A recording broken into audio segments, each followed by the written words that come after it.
السلام عليكم ورحمة الله وبركاته، واهلا بيكم معايا في مطبخي وصفة جديدة من وصفاتي. معاكم شيماء عزب، والنهاردة هنعمل ان شاء الله تورتة التيراميسو، تورتة سهلة وبسيطة. معايا مكوناتها: اول حاجة لطبقة الكيك، معايا بيضتين وفانيليا، كوباية الا ربع سكر، تلت كوباية من الزيت، معلقة كبيرة من الخل، وكمان معايا كوباية ونص من الدقيق، تلت كوباية من الزيت، ونص كوباية من اللبن، ومعلقة كبيرة من البيكنج باودر. اول حاجة هجيب طبق هحط فيه البيضتين واحط عليهم الفانيليا وهقلبهم. بعد كده هحط عليهم السكر وهقلب لحد ما السكر يدوب معايا. بعد كده هحط الزيت وهقلب. بعد كده هحط الخل واللبن وهقلب لحد ما المكونات تتجانس مع بعض. بعد كده في طبق تاني هحط المكونات الجافة، هحط الدقيق وعليه الكاكاو الخام وعليه البيكنج باودر وهقلبهم كويس لحد ما المكونات تتجانس.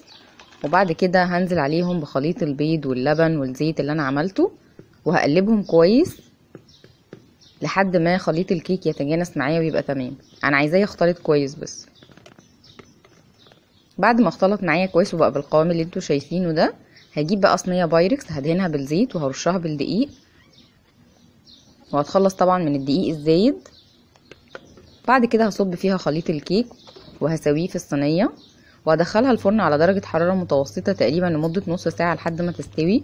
لتشريب الكيك بقى معايا باكو من النسكافيه، ومعايا كوباية من المية السخنة، ومعلقتين صغيرين من السكر، هقلبهم كويس ودول اللي هشرب بيهم الكيك بعد ما يخرج. ومعايا المكونات: طبقة الكريمة، 4 قطع من الجبنة المثلثات، ومعايا كيس علبة من الكريم كراميل، ونص كوباية من الكريم شانتيه البودر، نص كوباية لبن، ومعايا كيس من اللبن البودرة.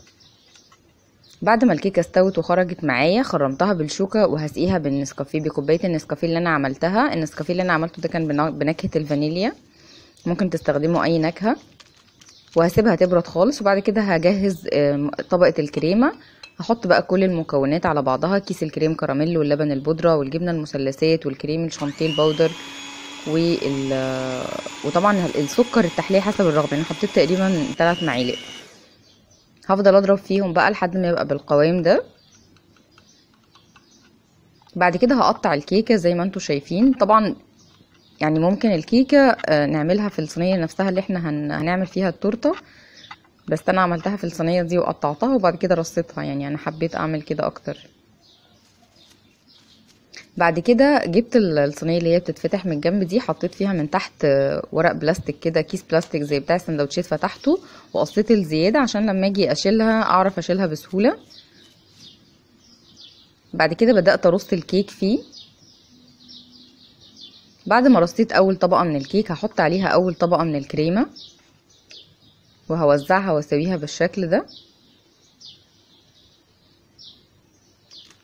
بعد ما سويتها بقى جبت بسكوت اولكر، انا جبت بسكوت اولكر اي بسكوت طبعا، يعني ممكن ياخد الشكل اللي هو البيضاوي ده، وحطيته في الجناب.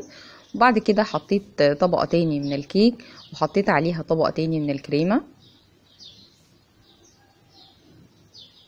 وبسويها بالشكل ده زي ما انتوا شايفين كده.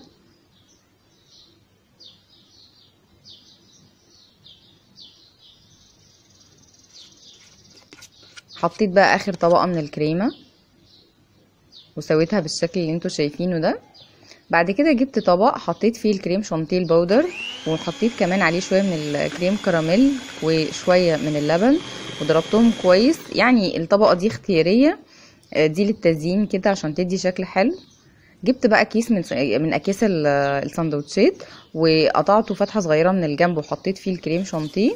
طبعا ممكن نستخدم كيس كريم شانتيه جاهز، اللي هو اي باكت كريم شانتيه، ونضربه مع اللبن ونستخدمه بدل الكريمه البودر يعني. وعملتها بقى، يعني عملتها كده زي ما انتوا شايفين على شكل كور كده، وحطيت كمان كور من الشوكولاته. شكلها تحفه جدا، وشكلها كمان ربطتها من الجنب كده بشريطه من الستان. شكلها تحفه جدا. لو رحتي بيها يعني زياره او خدتيها هديه،